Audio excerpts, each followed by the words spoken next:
What I just thought was like a really good element to integrate into this as well was the fact that like I'm always like not about fighting with the universe on levels. That is just really important to me because I'm like, why beat a dead horse?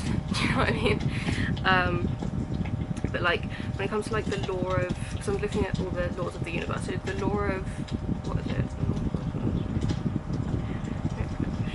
So the law of correspondence is like, as within so without, as your internal reality is the same as your external reality.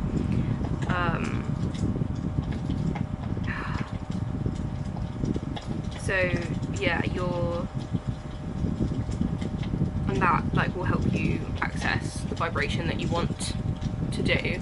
I did see this thing about quantum leaps on Instagram, which I spoke about in my last video, about how you can like acknowledge the vibration that you are in and then not the vibration that you want to be in, and like imagine yourself in that vibration and then just like keep yourself in it and notice the limiting beliefs you have around not being in it. But I think on a level, this is the difference though between reality and lies, and all sort of like factual truth and people's ego compensation. That's really what I'm saying, what the truth is, because this is a massive difference. You can achieve such massive things and you can really be an evolved and liberated version of yourself.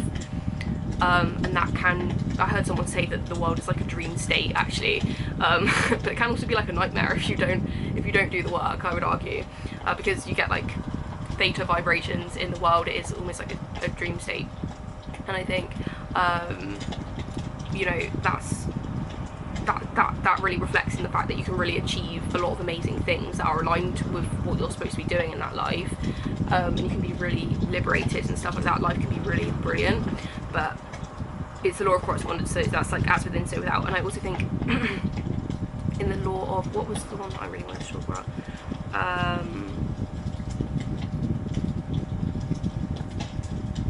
the law of cause and effect. And I suppose just on a basic level of karma, you attract the energy that you give out. So I think it's important not to take into too much account for people that haven't done the work, that aren't giving out the same energy as you. I think when you've transcended and you are elevated in a situation, when people aren't on that level, to not try and bring them to that level. And I think that's definitely not something that I have had to do, but sometimes you can feel pushed to, in a sense. So I think, say you've got like toxic family and stuff, or just anyone really, and you notice that they're not on the same vibration as you, maybe they haven't done the healing, this, that or the other, or you're not aligned with them anymore, to not try and pull them up to that level, because as I say, it's all relative anyway, so to them it won't be pulling them down, but in an aspect it will be bringing them up to a level. Not to try and do that, and just to be like, you know, you attract your own karma, you attract your own experience, and that's not really for anyone else apart from the person to manage. And I think a lot of people that work from this Piscean aspect, these people that, you know, on you know, because it's a whole journey, isn't it, really, just like elevating and stuff like that. I've done a lot of work on my belief systems, I've done a lot of work on what I want to attract, what I don't, and I think there's nothing wrong with holding pride to that, or holding account to that, shall we say, in a level rather than the word pride. I think pride is actually just like what you don't want to hold it to, but alignment to that, to be like, I can also be in reality about the fact that someone else isn't on the same level.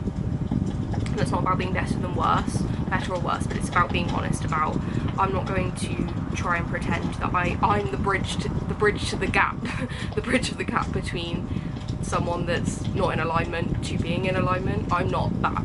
The bridge to that is the work that all of us do you know what I mean? And like continue to do. And I think that's just a sense of like, you know, if you have that internal belief system and that, you know, that law of correspondence within yourself, to say like, that is the understood belief system of myself, and to kind of actually just like integrate that into your being. And I think there's a real issue around this for me, around people that are narcissistic, for example, because I think a lot of the time, because you know, the way that it goes is they perceive something that they can't reach. They know that they can't withhold this vibration for a level. So a lot of the time what will happen is they will mimic this experience. Oh my god. It's just